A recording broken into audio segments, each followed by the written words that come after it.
की भारत माता की भारत माता की भारत माता की हय नंगौ नोंथां खौरां बुथुमगिरिनिसिम आं गिबियावनो साबायखर बावदों दे जोंनि बिजेपि दोलोनि बे मेलाव फैनानै जोंनि खौरां बुथुमनायनि थाखाय जोङो भारतीय जनता पार्टी थांनाय 2020 आव 26टा समस्तियाव बिटिसिआव जोङो गेलेदोंमोन आरो बे 26टा समस्तिनि गेजेराव कालेंदरा मोनसेमोन आरो आं कालेंदरनि आङो सासे बिजाथिमोन बे समावहाय जोङो 1097 माने 97 भटआव जोङो जेनदोंमोन 97 भटआव जोङो जेनदोंमोन आरो जोङो बे समाव जोंनि बिजेपि दोलोआ बुथ कमिटि लेभेलसिम पृष्ठा प्रमुख लेभेलसिम जोंनि मर्चा लेभेलसिम मण्डलनि मर्चा लेभेलसिम जोंहा बे समाव पूर्णांग भावे जोंहा कमिटिया गैयामोन नाथाय दिनै भारतीय जनता पार्टीया मानगोनां हेमन्त बिश्व बिथांनि दैदेननायाव मानगोनां दिलीप शइकिया बिथांनि दैदेननायाव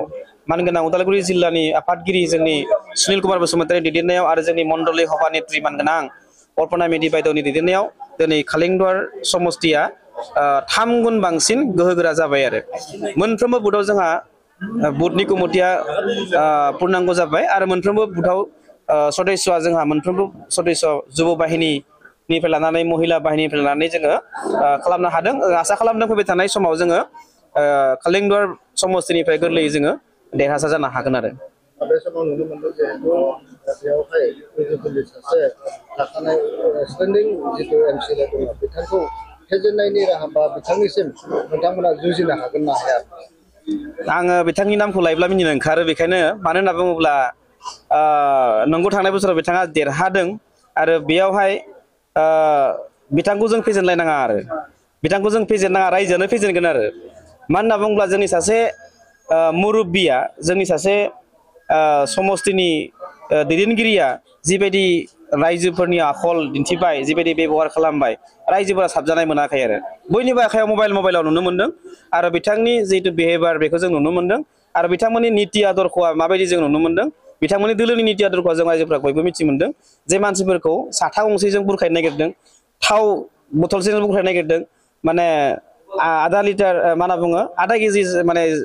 दालिजों माने बुरखायनो नागिरदों बेखौ जों नुनो मोन्दों जों सानो रायजोफोरा बेखौ निश्चय उत्तर होगोन मानो होनना बुङोब्ला दिनैनि दिनाव दानफ्रोमबो सोर सरकारा माने माहे माहे फैसा सोना होनो हादों अरुणोदय बायदि आसुनि सोर सरकारा दिनैसिम उदांस्रिनि उनाव न' जोंनो न' बनायना होनो हादों 1.5 लाखनिख्रुइ बांसिन फैसानि ओरैबायदि बेबस्था गासै बेबस्थाखौ जोंनि मानगोनां नरेन्द्र मदि बिथां आरो मानगोनां जोंनि असमनि मुख्यमन्त्रि हेमन्त बिश्व शर्मा बिथां आरो जोंनि समस्तनि बिश्वजित दैमारि बिथांनि दैदेननायाव माने बयबो रायजोफ्रा रोजा रोजा ओंखारबोदों नोंथांमोना दिनैबो नुगोन माने दैलि जयनिं दिनैबो माने प्राय 100नि बांसिन सदस्यफोरा बर' राभा असमिया বিভিন্ন जातिफ्रा दिनै जोंनो जयेन जानो फैदों आरो बेथ' थांनाय बाराय नोंथाङा बिजाथिमोन देग्लायनि बिजायखौथ' नोंथाङा बे बिजाथिनि माबाखौ सानदों नंगौ आंबो सासे कार्यकर्ता हिसाबै आंहाबो मोनसे अधिकार दङ आंबो आवेदन खालामदों आरो दोलोनि दैदेनगिरिफ्रा जायखौ समस्तिनि मोजां जागोन जायखौ होयोब्ला देरहागोन बायदि मोनगोन बिथांमोना सायख'ना होगोन जोंना माने मोनसे कमिटि दंखायो आरो बिथांमोना कमिटिनि हयथ' 27 तारिखै जिरायगोन आरो जिरायनायनि उनाव बिथांमोना सिद्धान्त लागोन सोर बायदिनो होयोब्ला देरहागोन निश्चय बिथांमोना आंनि पक्षआव फैगोन आङो मिजिंथिदों आरो जिहेतु नोंथाङा 1000 भटआवसो जेनदों बे हिसाबै बे समाव नोंथांमोननि जितु दोलो बे गोहोआ एसे खममोन देग्लाय गोहोआ बांसिन जाबाय आरो बिजेपिनि जितु मावनाय बे मावनायफ्रा गोबां गोसारदों आरो रायजोफ्रा गावनि माने आखायाव लादों बिजेपि बे हिसाबै बोलोआ बांदों माबायदि मोनदों नोंथाङा आङो खोब गोजोननाय मोनदों मानो होनना बुङोब्ला लैहोरै विभिन्न जाति धर्म फाखा फाखि गासिबो जोंखौ लेंहरदों जों माने जयनि थाखाय जों मानसि हांखानो गोनां जायाखै दिनैनि दिनाव माने बिथांमोना गावनो गाव जोंखौ नागिरना फैदों आरो आसरितनि खोथा आरो आंखौ पार्सनेलि फन खालामो जोंनि आफादगिरिखौ फन खालामो माने जयनि खोथा माने जोंखौ बुङो आरो जोंखौबो लाफादो माने एबार कालेंदुवाराव बिजेपिया देरहासिगोन देरहागोन 100% इउपिपिएलनि रोहोआ बेखौनो बुंनांगोन बिथांमोना गावजों गाव मा जालायदों बेखौ आं बुंनो थानाखै बिथांमोननि टिकेट होनाय होयिखौ लानानै जों खोनागासिनो दं निउसफोराव नुगासिनो दं खुद्रिनायखौ नुगासिनो दङ गथै पिटिसिआव दा निश्चय बिथांमोना नीति आदर्शजों सोलिनाय मोनसे दोलो नङा आरो सानसे समाव मोनसे आनसलिक दलफोरा सानसे समाव माने गोमालांनायनि चान्सआव दङ आरो खारन जों जाबाय हर्ब भारतीय जों गासै जाति जनगोष्ठीखौ मोनसे एकत्रित खालामनानै जौगानायनि सिन्था खालामो जोङो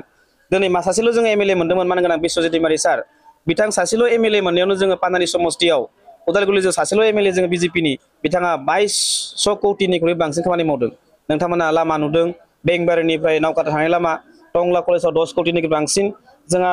पानारि टंला ओनसोलावनो मोननै हायार सेकेन्डारि स्कुलखौ जोङो 8 कौटिनि निर्माण खालामदों टंला कलेज थांनाय लामा खालामदों दा गोबां माने आसनि आरो टाउनाव दै जगार खालामदों माने बुंस' हाया गासै 2200 कौटिनिख्रुइ बांसिन आसनि बिथाङा थांनाय 4 बोसोराव बिथाङा लाबोनो हादों आरो बेनि थाखायनो रायजोफोरा माने जों जौगानायखौ नुनानै बिजेपिनि नेमानो बेनो जौगानाय माने अन्त्योदया होनना बुंदों समाजनि सबनिख्रुइ फिसा न'खरखौबो बोखांनो नाजानाय आरो बिजेपिया दा बेखायनो देशनि सुरक्षानि खेत्रआव समाजखौ डेभेलप खालामनायनि खेत्रआव समाजखौ हान्थि लाबोनायनि खेत्रआव जों बिजेपिया माने हैखम जादों आरो बेखायनो रायजोफोरा जोंजों लैहोर लैहोर जोंजों जुगदान खालामदों आरो जोङो देरहानाया निश्चित भाबै जों देरहागोन आसा खालामदों आरो